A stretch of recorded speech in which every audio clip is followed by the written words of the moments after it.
Well,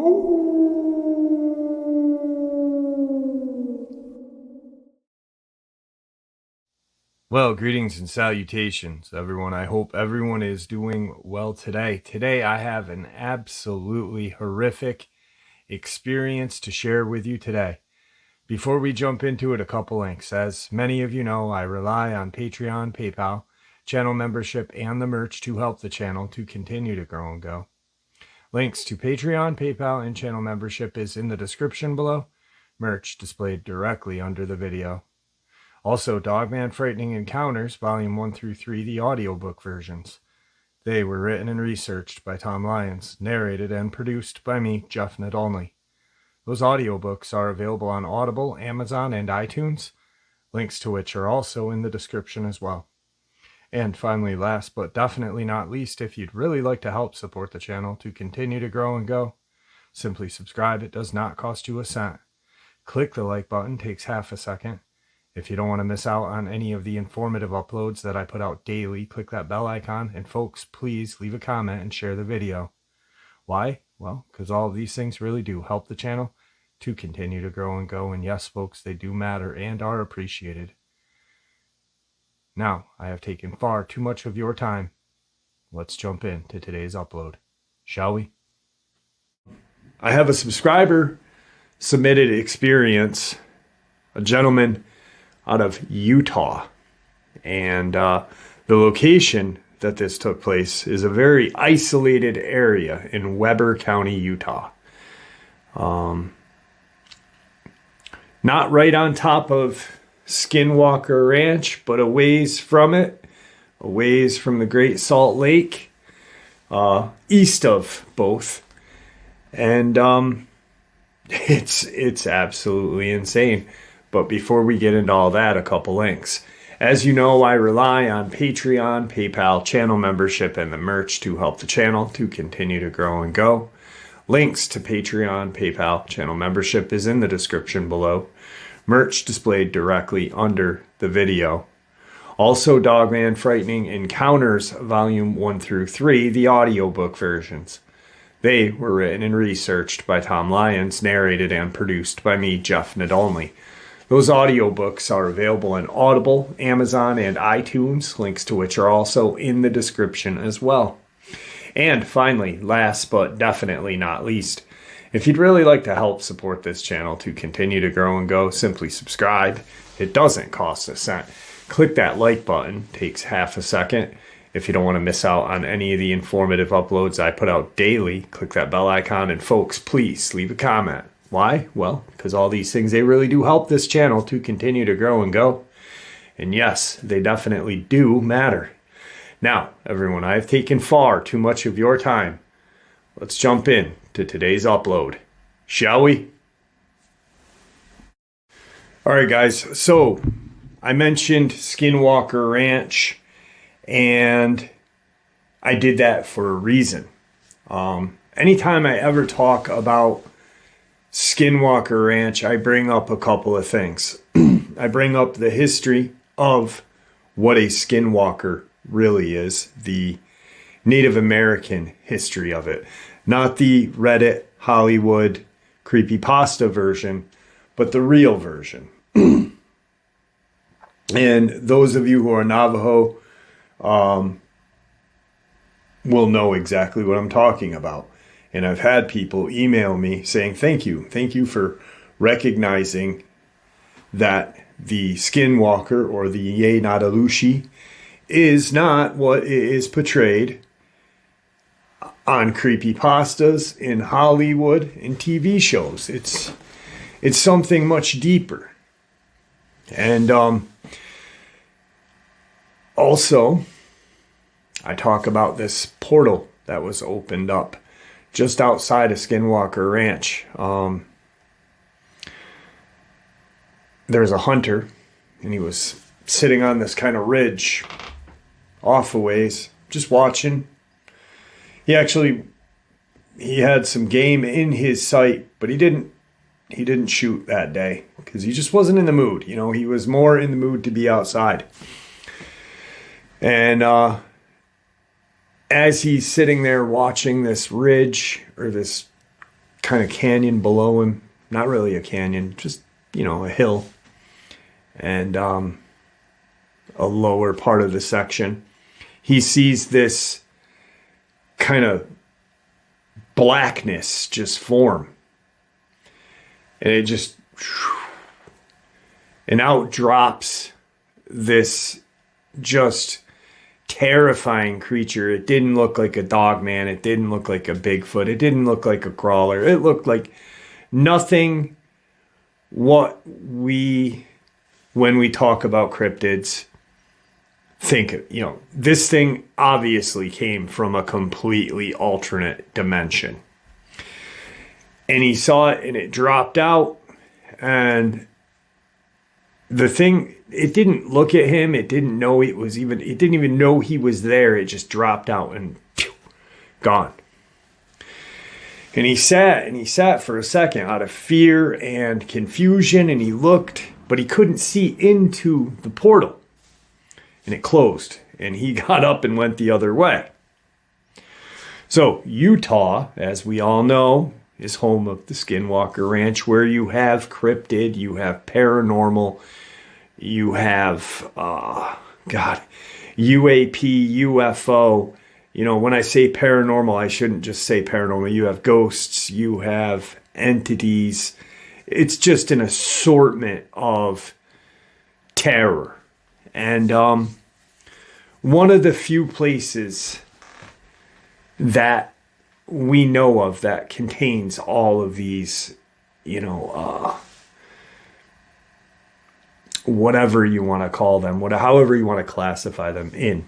I know there's another ranch, I forget the name of it, Frog Ranch or something like that, but I've never heard of it. I heard of it, just through passing by. It's nothing like Skinwalker Ranch. I actually question the validity of that, but anyway, this gentleman reaches out to me, and we'll call him Rick, or Richard, excuse me. He's an older gentleman. He's in his 60s, young 60s. And he's out in Utah in Weber County. He doesn't live in Weber County, but he was out in this area called Hardy Hollow, Utah. And it's this real isolated area in Weber County. Just a vast openness, some trees, real pretty area, I guess. And he's kind of like a treasure hunter, like a modern day treasure hunter. Artifacts, looking for Native American artifacts. Early settlers, artifacts, and stuff like that. And he goes out. It's his hobby. He goes out with his metal detector, and he searches for artifacts and such. So back in 2018, on an August day, it was a beautiful sunny day with some clouds. High was about 85. He's been out there for a couple of hours, and he was not even ready to get going. He was just doing his thing. And he is in this area. He's kind of just searching around. And he kind of wanders over to where this tree line is. And he's just sweeping across with his metal detector. And he kind of turns back. He said, I don't know why, but I just, I'm sweeping along with my metal detector, and I kind of turned. And as I turned, he said, I saw this kind of shift in the distance.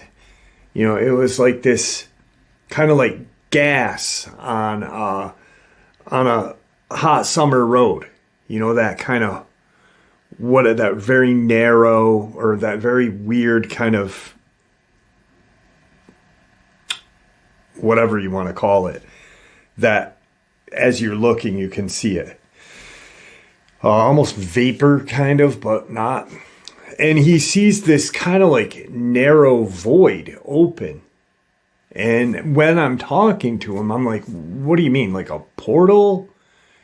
And he's like, no. He goes, I don't want to go too far on that right now, but it was different than what a portal would look like. He said it was almost like a tear in the distance. And at first he thinks he's hallucinating. You know, he's like, have I been out here? It's not that hot. Have I been out? I know I've drank enough water. I don't drink alcohol. I don't do any kind of mind-altering substances. And so he's like, what the hell is this?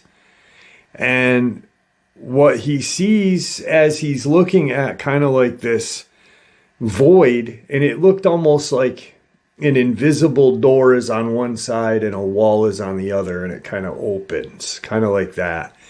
And what he sees, he says, I see this creature that was very similar to the werewolves on the Underworld movies.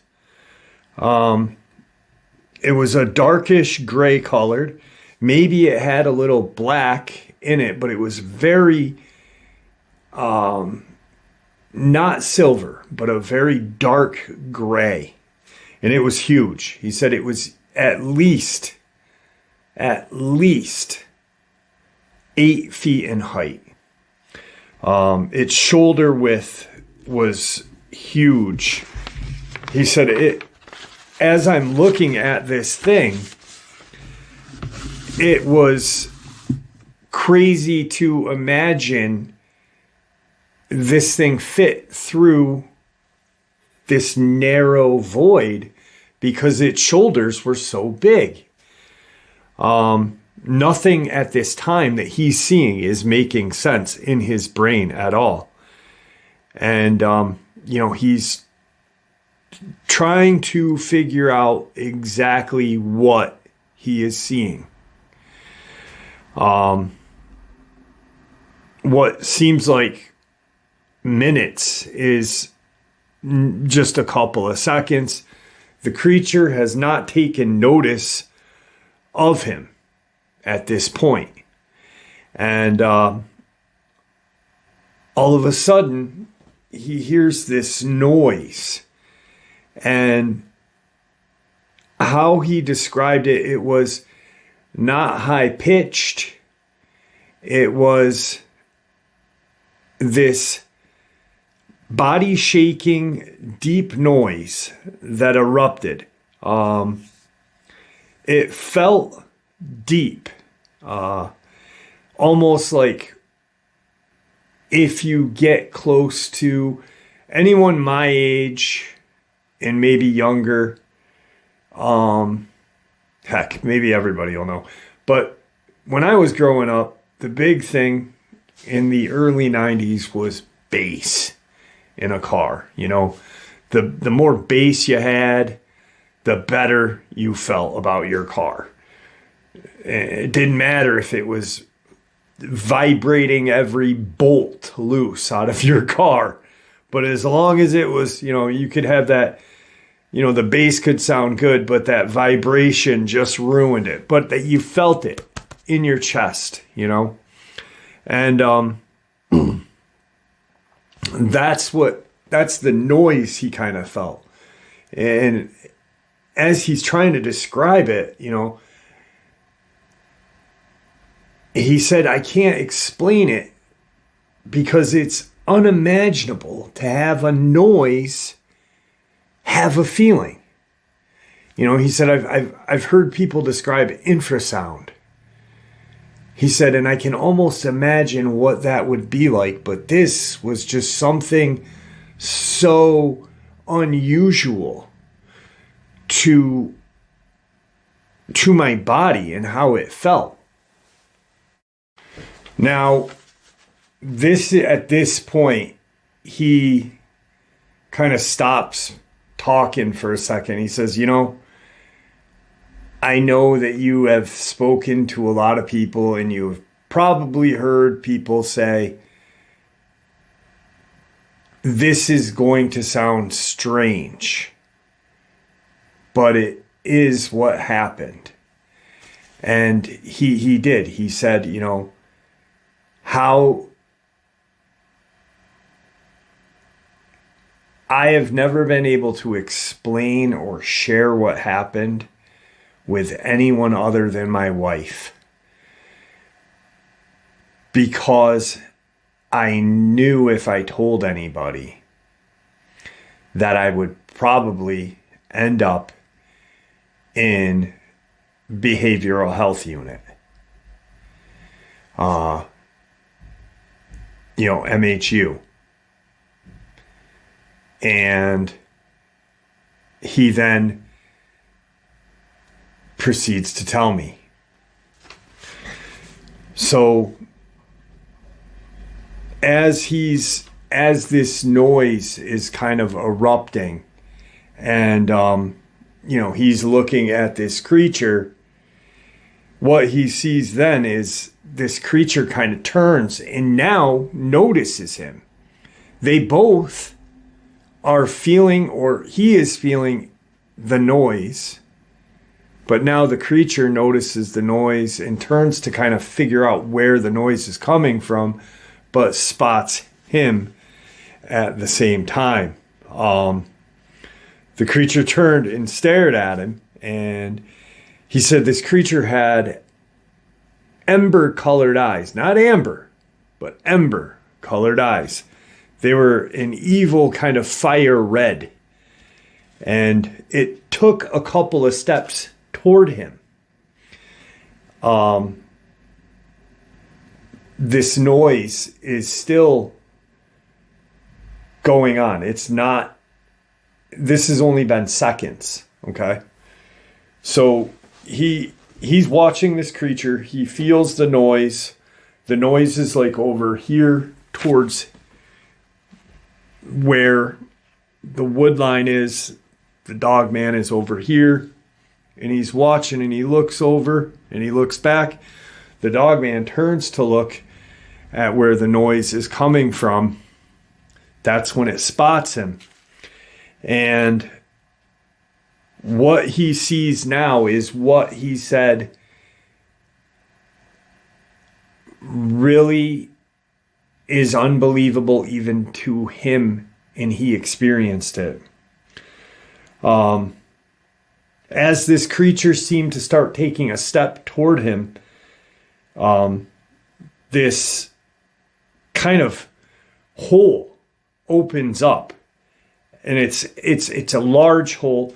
And how I explained the hole with that hunter, like almost if this was the hole, the portal, and the creature dropped out, okay, it would be like this would be and it was about 10 feet by 10 feet, almost circular.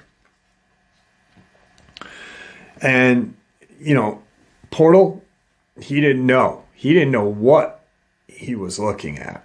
All he knows is he's got this terrifying creature in front of him. This strange noise. He just watched this thing come through a void. And now there's this huge opening right there next to him. Not next to him exactly, but a good 50 feet away. And what comes out of this portal appears to be a squad of armed men. They were wearing like black tactical clothing. Instead of camo pants, they were black, like fatigue pants, but they were black. They were wearing black, all blacked out. They didn't have any kind of long sleeve. They were wearing t-shirts, and they had long rifles, and of course were equipped with pistols. And a couple of them had bags that were black as well. And so when this black portal opens up, all he sees is these men coming out, and he can see, you know, their skin tone is different, but the black of their clothes and the black of that portal really is kind of strange for him to see. The reason why he said squad is because he was former Army, and what he counted was 9 men plus what looked to be one that was in command of those 9 men. So in his eyes, that was a squad. As he sees all of this, the men don't see him. The Dogman is now turned staring at this portal and the men that are walking out. He steps back into the woods behind some brush and some wood, you know, a patch of trees to hide, essentially. He had no idea what was going on. He and his eyes were like, he's, you know, maybe I'm hallucinating this. You know, I don't know what the hell is going on, but this is scary. You know, I'm turning 60. He's now 60s, in his 60s, but he was turning 60 in the general vicinity of this time. Never had anything like this happen. Always, you know, just, you know, he said his most stressful day since he retired was when it rained and he was stuck indoors with his wife and he couldn't go outside and do his hobbies. So, you know, this is mind-blowing for this gentleman. The Dogman at this point is now looking away from him and is staring at these men. It's growling and snarling at them.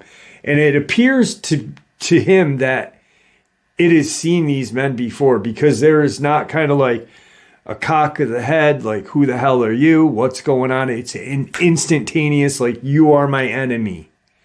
You are my enemy, and I know who you are and why you're here.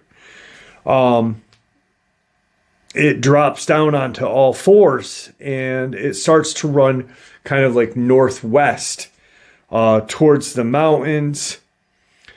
And he is set back into the trees now. He's kneeling down. You know, he's got his metal detector with him, his bag, everything. And he's just crouched in this brush line. These men open fire. And as he's hiding in this grouping of trees,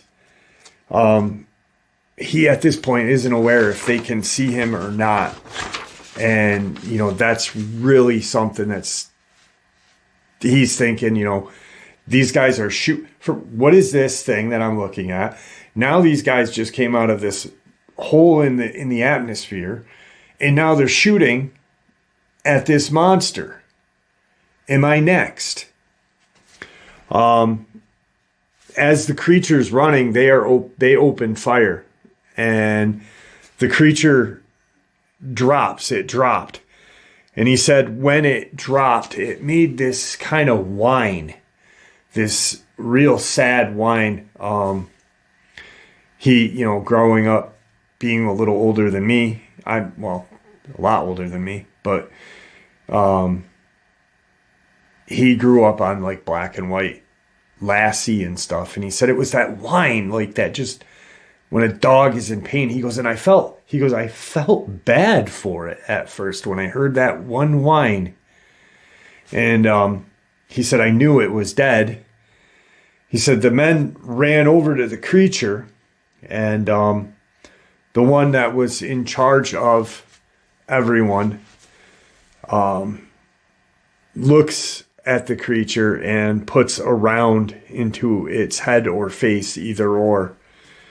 They were about a half a football field away, you know, at this point, where, because that's the creature just gone, and they opened fire as they're running. So he can't hear what they're saying. He can hear them talking to each other, but he's making bits and pieces out.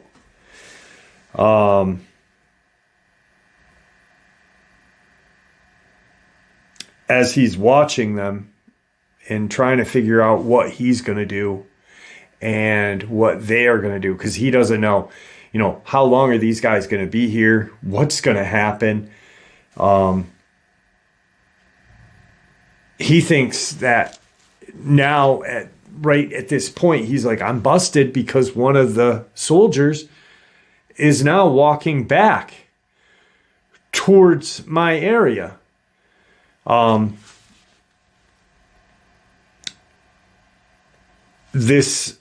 this soldier is walking by him in this brush pile, he realizes that the soldier went and picked up 2 black packs, and he notices on the right shoulder of the soldier that there is an American flag. And that's something that always stuck with him, because he's just like, this is just so bizarre. Being former Army, knowing that the flag goes on the right shoulder, and why the flag goes on the right shoulder, and why the stars are facing towards, the way you're running. He's like, I wonder if there's some kind of special force that deals with this, because now we hear Space Force, and, what do we need Space Force for? Obviously, we know what we need Space Force for, but he is, just petrified.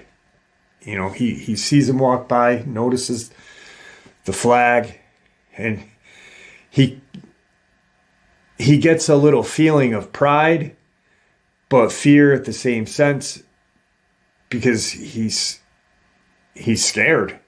His legs are sore from how he's kneeling down, and the soldier picks up the packs. Now the soldier has the packs, and he's walking back towards where the rest of his group of men are. And very briefly, as Richard is watching all of this, he's, looking down that way, looking to see where the guy is. He sees the guy walk by slow, and very quickly, the soldier turns his head and looks directly in the area. He's not sure if he could see him 100% or if he caught Richard hiding out of the corner of his eye initially when they first came out of that portal. But he went and walked back to where his men were. By the time that soldier got back to where the men were, they had the creature in what appeared to be a large kind of body bag, and the creature was picked up by 6 men, 2 in the front, 2 in the middle, 2 in the back. And all of a sudden, that feeling, that noise came back. And as quick as this all started and happened, that portal opened up in front of those men, and they walked into it and were gone. They walked in with this creature bagged up and into the portal. The whole event couldn't have lasted longer than 7 to 10 minutes, if that. And he honestly doesn't know, because his watch, he had an automatic watch that is self-winding when you move. And his watch stopped. These watches don't stop. Self-winding watches don't stop unless you leave it on your dresser for a couple of days. Usually they have like a 72-hour window of usage to them. And but he notices that his watch reads 3:24 on it. He wasn't aware of the time prior to this all happening. And he stayed hidden for at least 10 minutes after the portal appeared and disappeared and the men walked into it. He stayed in that location hidden. He realized that his watch had stopped, and when he came out after that extended time that he waited, he walked over to where the Dogman and these soldiers first came out, looking for any kind of evidence. And he takes his phone out. And during all this, he didn't put it together that he should have had his phone out. But what he said next goes, even if I did, when I took my phone out of my bag, my watch was dead. My phone was dead. He said, Jeff, I keep my phone charged. I'm 60 plus years now. I'm not, in bad health, but I'm in an isolated area. I want to make sure that if anything happens, I can at least call 911 or my wife and, hey, I fell. Hey, something happened. So he sees these tracks. He sees boot tracks. He sees these huge canine tracks that at one point are bipedal and then at another point are quadruped.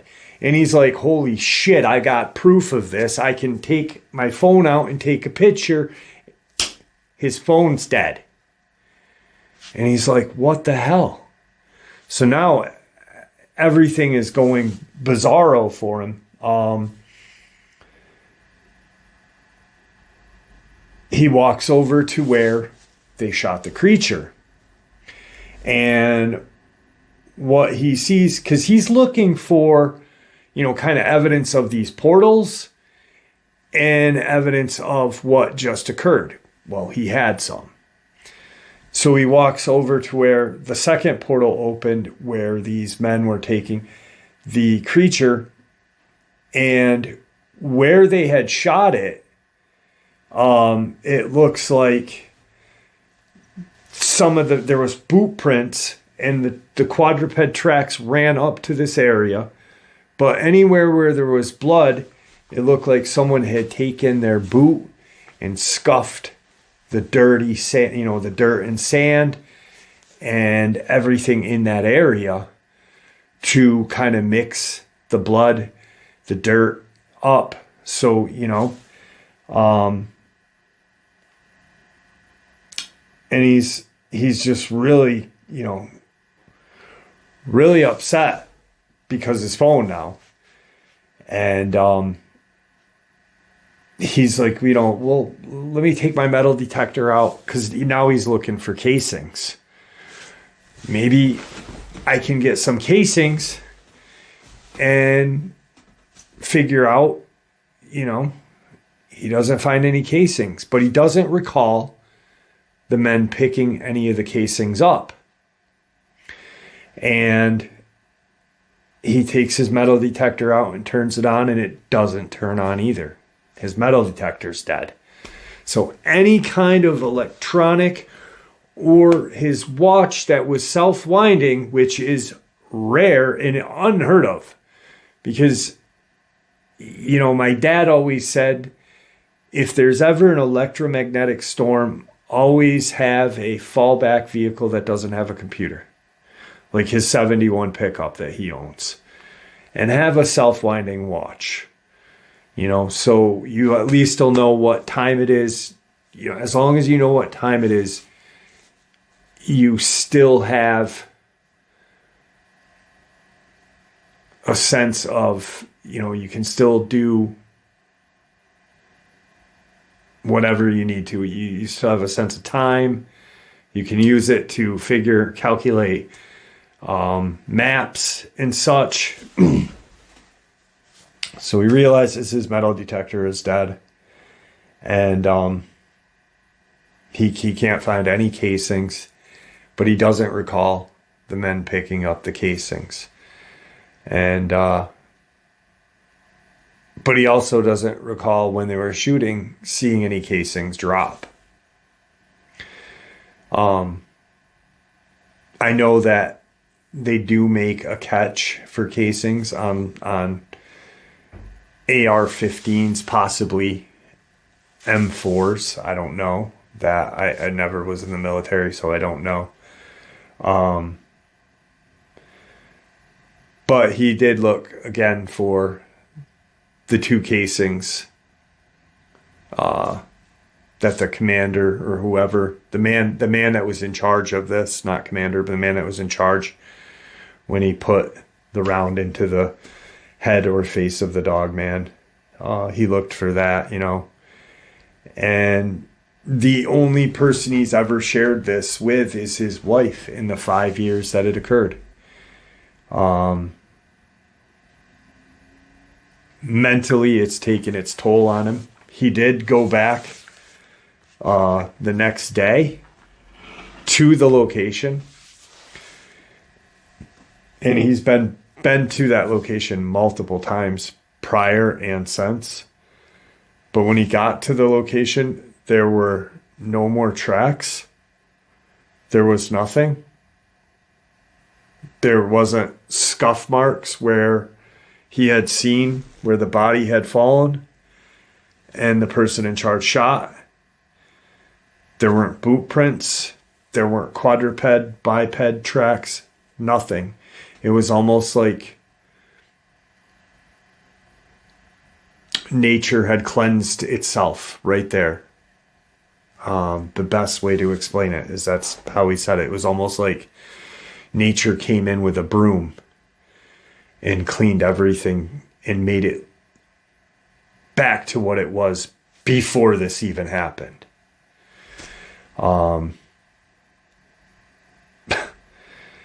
And I thought that blew me away because of the experience that Hunter had seen, and numerous accounts of portals, kind of openings in Skinwalker Ranch area.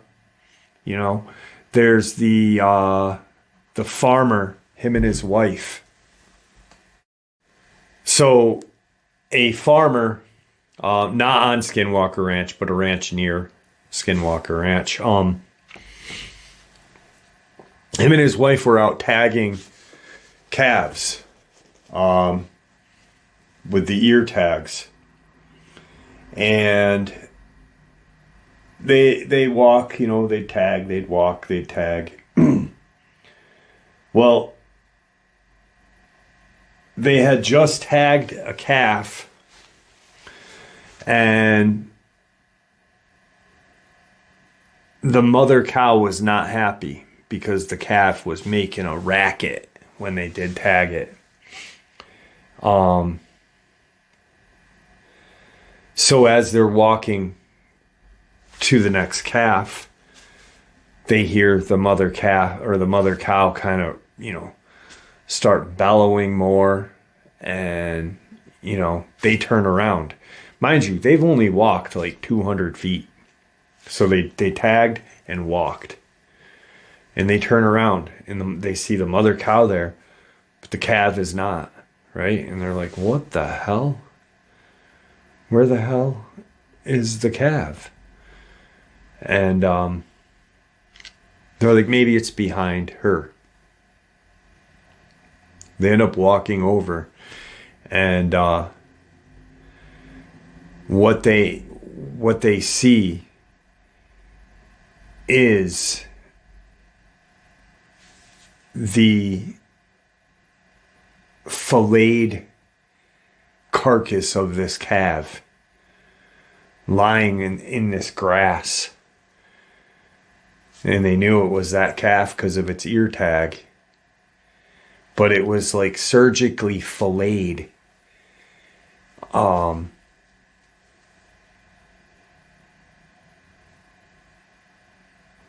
it was almost like these knives, or this knife was so sharp, because there was no kind of tearing, there was nothing, and there was no blood. And I've always thought that whatever did that came out of a portal and did it and dropped it back to where it was. I don't know. But that's just another strange thing that's happened in that area in Utah. And, you know, with the real historical accounts of Skinwalker, Yenadalushi, and what they really were and what they really did. You can Google it, and I urge you to.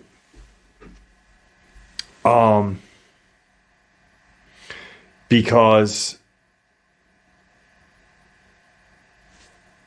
during the Ute-Navajo Wars, the Navajo used skins of coyote and wolves and deer at night to go and massacre the Ute. And they wouldn't just massacre the men, they massacred the whole family with poisons.